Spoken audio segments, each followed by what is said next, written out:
Killed, HBCUs were targeted with bomb threats. Now, a MAGA hate group decides to go to Tennessee State University. They call themselves the Freedom Tour. And what they do, they go Fearless Tour. They go to these college campuses. Now, here's the deal: they showed up at Tennessee State uninvited, did not seek permission, and set up their table. And the whole point. This is what the whole point was. You see right here, DEI should be legal, deport all illegals now. Then they got upset because students grabbed their signs and tossed them. And then, of course, they were escorted off campus by security. Now, the videos have been going around social media. Let's just roll it, turn the audio up.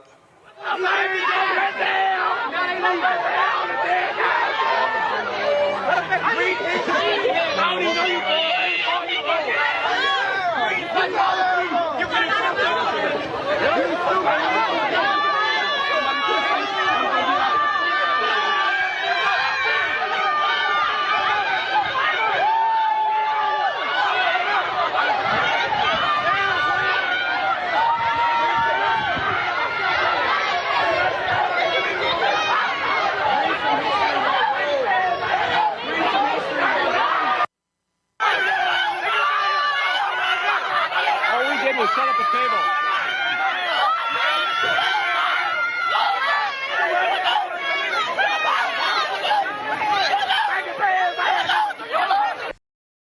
Now, let's just keep it real and talk about this from a logical, common sense perspective. Not emotionally, not a place of division, but from a place of truth. What happened at Tennessee State University wasn't bravery on one side and victimhood on another. It was a breakdown in basic communication, a breakdown in tolerance for opposing views, and a prime example of what happens when emotions overpower intellect on a college campus. A conservative student group showed up uninvited, yes, uninvited, to a historically black college and set up shop with signs that say like DEI should be illegal, deport all illegals. Now, whether or not you agree with the message, the point is they showed up with a message they knew would challenge the crowd, having thought-provoking conversation, whereas though you can agree disagreeably, but let alone it also amplifies or also creates viable conversation, because we're talking about what's going on in the world and how it affects everyday Americans and policies and politicians, because we know, whether you want to agree or not, politicians and worldly leaders definitely shape the way you live. The policies and things that they pass and enforce shape the way you live. And when it comes to America, the president's, actions, and your mayors, your governors, your local legislators, and all that public officials, a lot of people will be like, oh, what I got to vote for? What I got to have this conversation for? Well, because it not only affects you, it affects, if you have children, your children's future, and you want to make sure you have a bright future, let alone a good life. And all you have to do is, you should be involved, because it impacts all of us as Americans in the United States of America.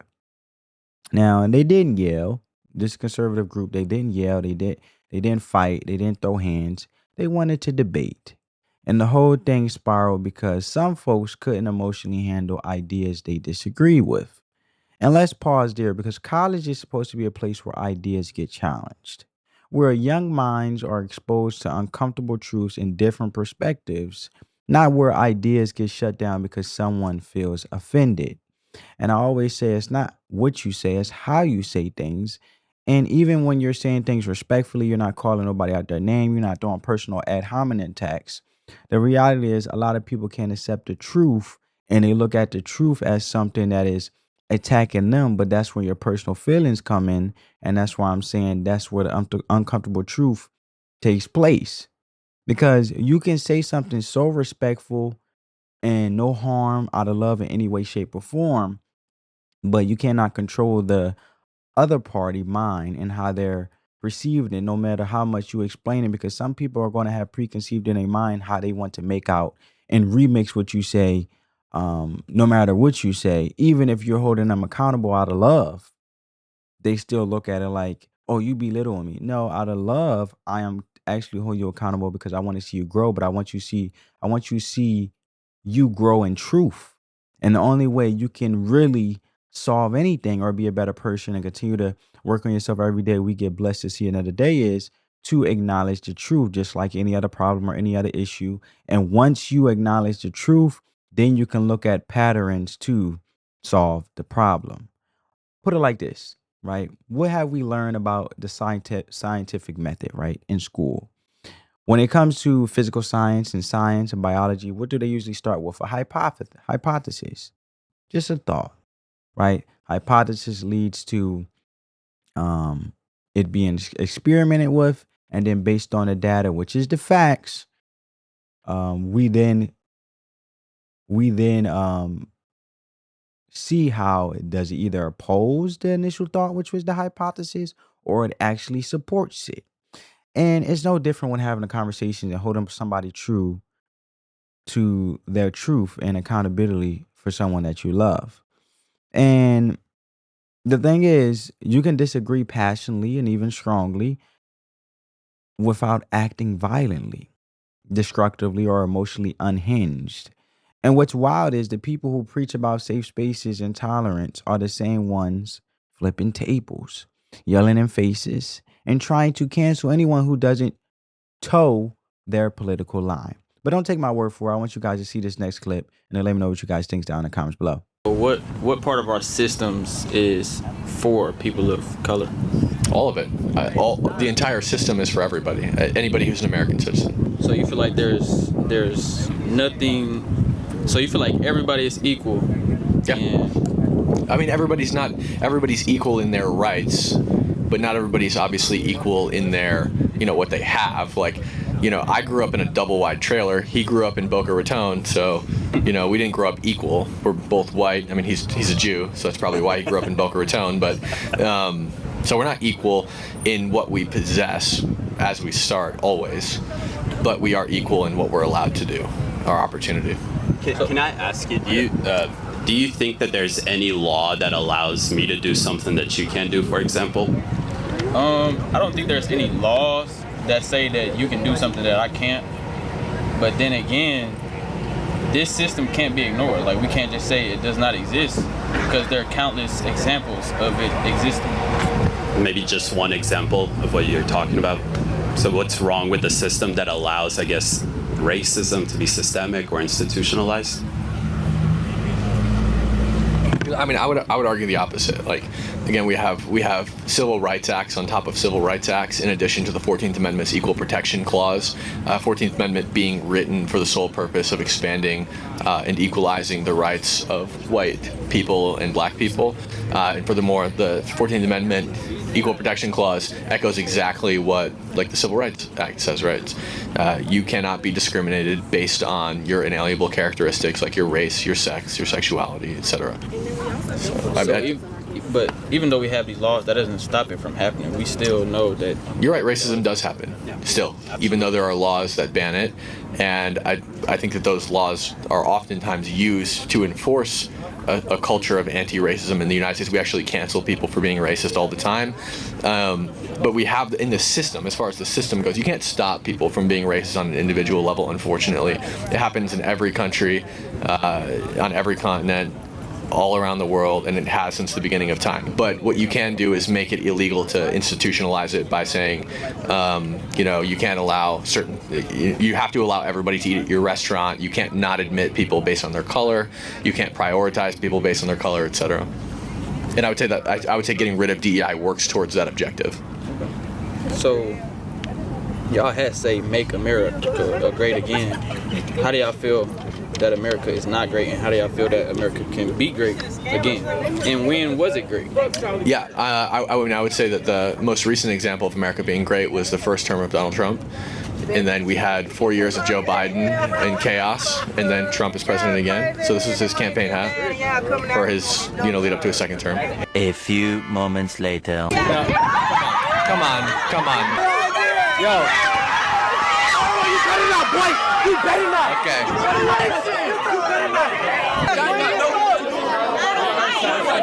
Bring the sign back.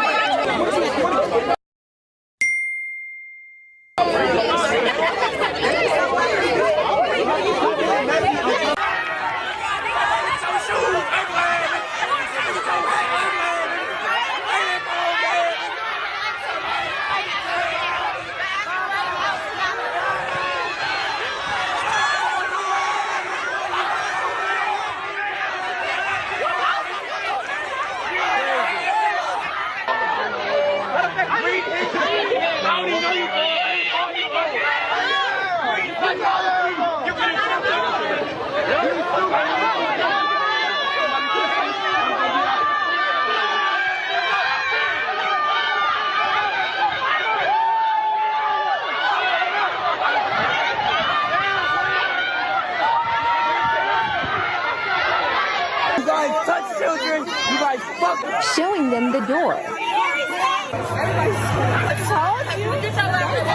We walking them to the door, y'all. I don't even know how they got on campus. We gonna figure that out, but I don't know. They need to get like a trespass, like penalty or something, because Sending them off. Tell him it's that boy. He thought he was gonna come up like Charlie. Yes. Man, yes, say good job, TSU. good job. Shout out to All right, family. So like I said, what's wild is that when it comes to people who preach about safe spaces and tolerance are the same ones flipping tables, yelling in faces and trying to cancel anyone who doesn't toe their political line. That's not safe, that's not strong, that's fragile. And that's weak-minded behavior wrapped in activism. And if you're really secure in your beliefs, you should be able to argue them, not scream over someone else's point or demand that they be escorted off campus. And the truth is, walking onto a campus and having a table with political opinions is not the same as committing a hate crime. And we watered down the definition of hate so much that even disagreement now equals danger. And that's not just reality. Because the moment a campus becomes a place where free speech is filtered, that institution stops doing its job. You know what I'm saying? Because for a publicly funded university, keyword, publicly funded, to say that someone can be on the public grounds of the campus without prior approval, but then welcomes every other type of unannounced appearance without issue, that's inconsistent. And you can't have rappers on stage degrading black women and call that culture, but then have, in this case, the conservative students, or they are white conservative students on a mic talking about immigration policy and call that violence. Because let's be honest, if Black Lives Matter were going onto a rural white conservative campus to protest or speak, people would be up in arms, you think? Let me know down in the comments if I'm wrong. We're just having a conversation saying they're here to start trouble, they don't belong. So all I'm saying is, let's not pretend that the double standards don't exist, even though I believe that no divisive rhetoric should be tolerated. And it's a shame and it's sad that we can't just have conversations with different opinions without attacking a person or making it divisive. I do not like racism. I don't like divisive rhetoric. It's all wrapped in a form of a gift of hate. And I do not like spreading hate. I don't like hate. I'm just sick and tired, to be honest, of this racism talk, right? I'm for all people, and it's just exhausting. Every time you see some news or you see something, somehow it turns into this hateful conversation of division, divisive rhetoric. And I don't like division. Like, why can't we just be unified and agree to disagree? I don't even agree with my mom 100%, man. So, like, let's be real. You know what I'm saying? But check out this clip of the double standard that I'll talk about, right? The double standard in regards of how they are saying that basically that these gentlemen are not the culture that these individuals at HBCU believe they condone them. But if anything, they're sitting here spewing derisive rhetoric saying that they were there to antagonize and cause problems, which I don't agree with. I believe they just was trying to have a conversation, which we all should be able to do maturely. Going to an HBCU while being a whole white supremacist wearing a MAGA hat is peak white privilege. Peak white privilege. And I'll tell you why. He knows nothing's going to happen to him at that HBCU, because if it does, it's only going to make the black folks look like animals, look like thugs, and that's the narrative he knows he's going to be able to spin on them. So them young black kings and queens at the school, they already know, man, if we put hands on dude, we going to look like the bad guy. No matter what we do, we going to look like the bad guy. That is peak white privilege. Because if Black Lives Matter sat up a table, 3 of them sat up a table to go into a freaking college that is majority white MAGA folks, and they went over there to debate, you guys would sit here and say them black folks went over there to start some trouble. They don't belong here. Call the police. Call the cops. Get them out of here. This is what we mean by white privilege, bro. Hey guys, it's Leash. Listen, I'm looking a little rough. Just got finished working out. It is what it is. But y'all, the MAGA folks that went to Tennessee State University, which is an HBCU in Tennessee, the folks that went there to basically harass and wreak havoc on that campus are none short of just vile. These are children. These are students that are seeking higher education to better themselves, potentially their family, their communities. What are you doing? Now, this is the kind of energy that I like to see, because you're showing up to an HBCU campus unprovoked for absolutely no reason but to antagonize black people. And here's the thing, the antagonistic behavior towards black people has continued to increase since Charlie Kirk's death. Whole time, black people had nothing to do with it. We just minding our business, our black ass business. But to try to trespass on somebody's campus to promote what you know is directly in opposition of said campus is egregious. And I personally feel like they should have been arrested.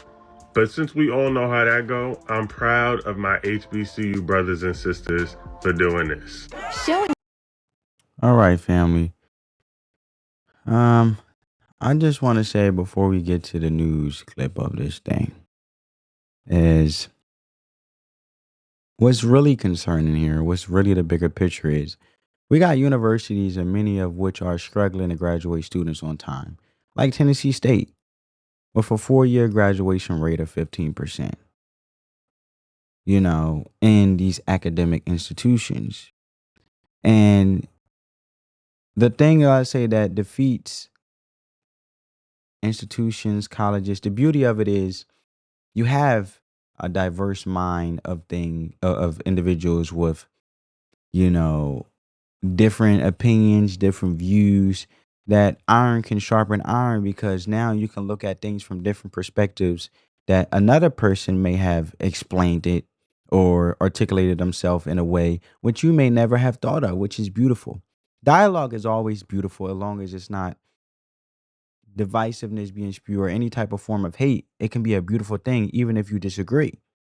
And the beautiful thing about colleges is, even colleges have their little TED Talks and they have their little,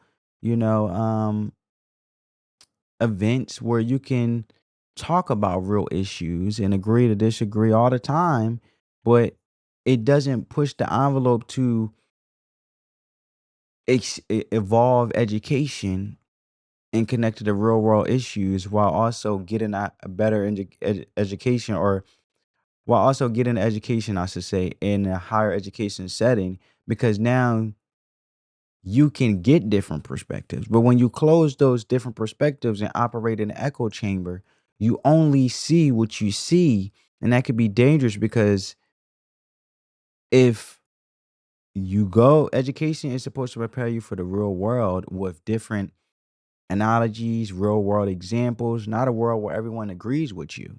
You know what I'm saying? Because nobody is ever going to fully agree with anybody, I believe. So, and when you are taking federal dollars, you have to allow for free speech, especially on public grounds, as long as it's just respectful.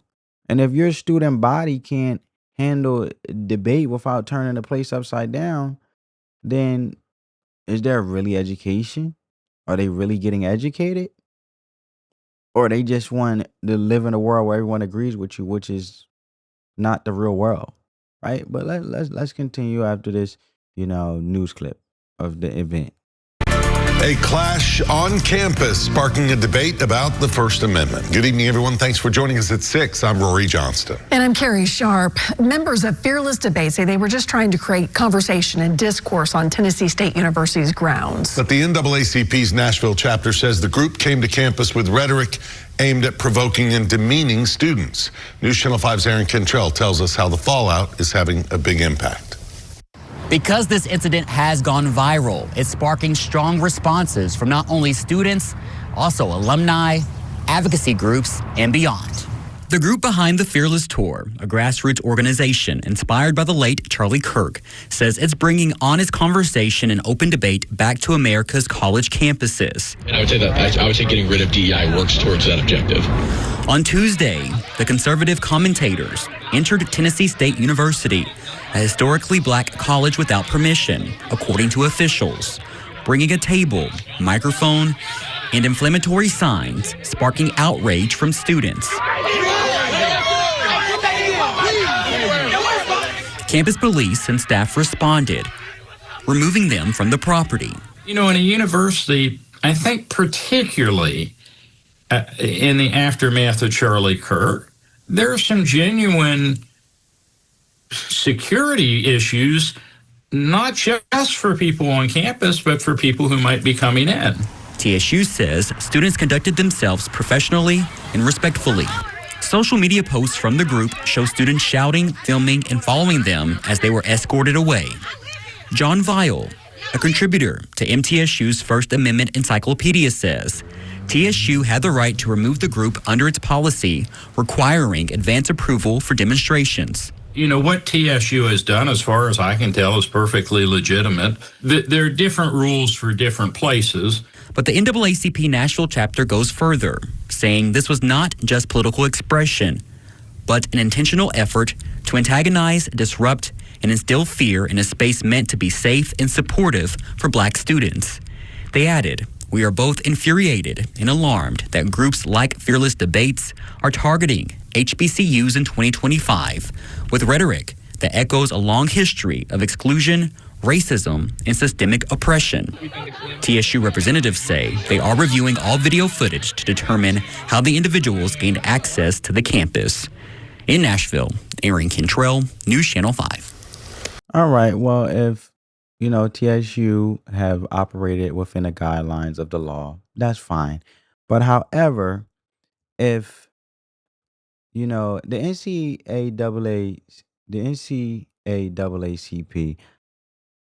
what frustrates me with that, with the NCAACP is that they only entertain division, right?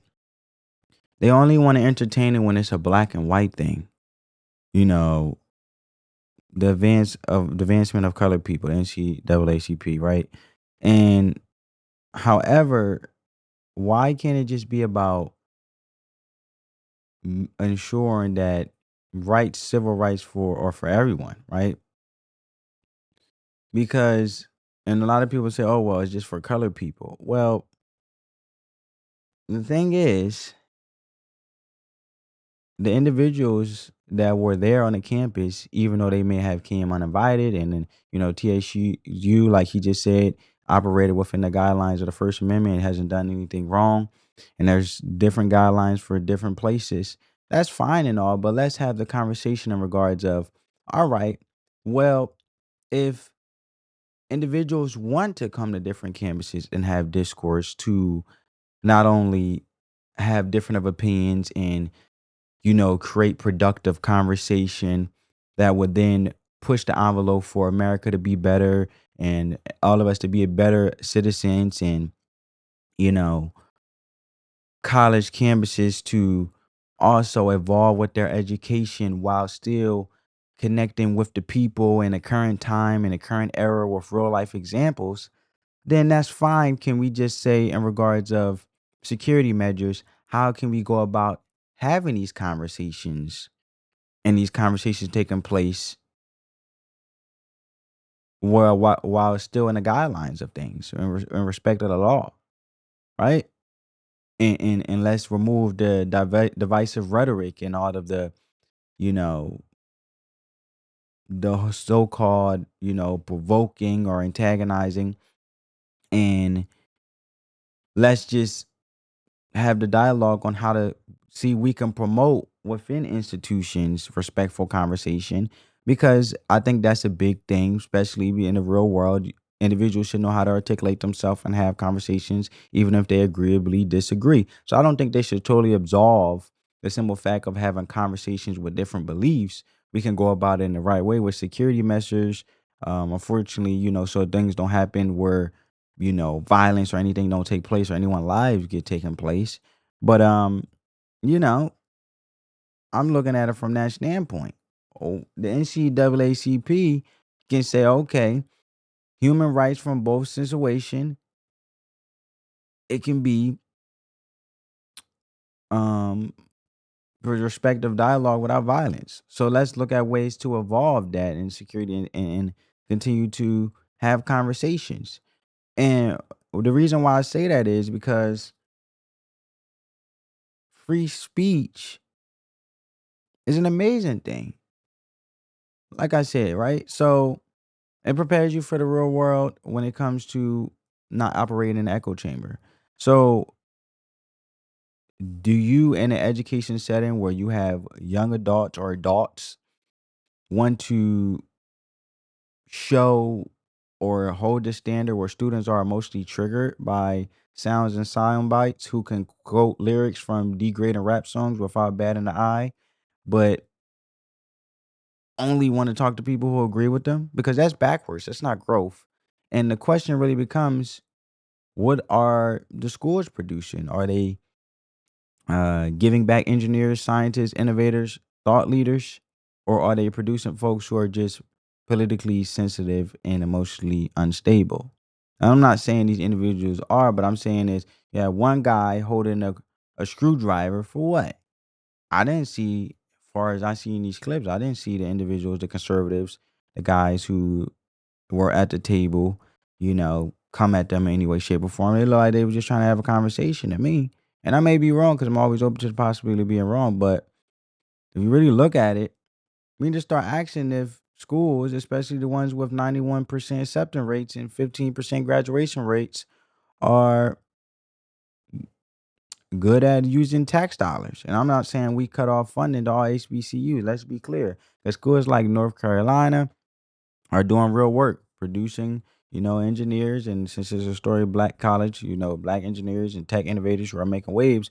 But when you got schools that are more focused on creating echo chambers than opening minds, we need to step back and reevaluate what the mission is. And if you can sit across from someone with different views without trying to shut them down, if you can't sit across from someone with different views without trying to shut them down, then are you educated in regards of being able to